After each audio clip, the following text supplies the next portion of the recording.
So I touched on before, can a SMSF, invest in, startups or, or other companies, so buying shares in private companies?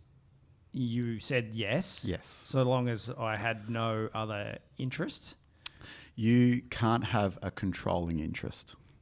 So if you have a controlling interest in that private company, then it can be deemed to be an in-house asset. So can I be chairman of the board?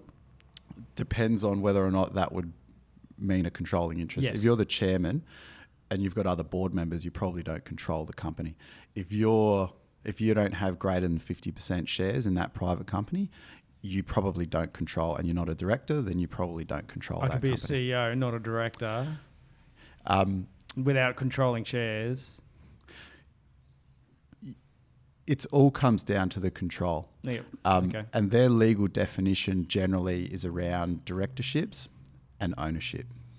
So if you were the CEO and you were the only director on the register, and then you had 40% shares in the company and there was no other directors, it would probably be fair to say you control that entity. And I would expect the ATO's view would be that is an in-house asset. If you had two directors, two shareholders of 40% and one shareholder of 20%, then you wouldn't control that entity legally because you've got another director that is your equal likely and you're not over 50% in the shareholdings.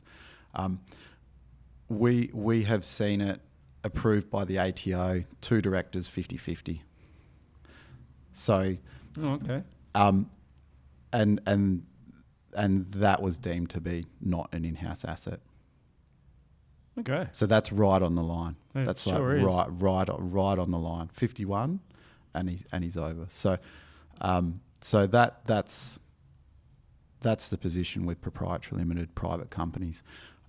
Now, touching on the in-house asset component, if you've got a reasonable size super fund, say 1.5 million, 5% of that is 75,000. You could lend 75,000 to your business that you control, put it on commercial terms, and it's not going to breach any of the rules because it's under the 5%. The Proactive Podcast, brought to you by Me Media.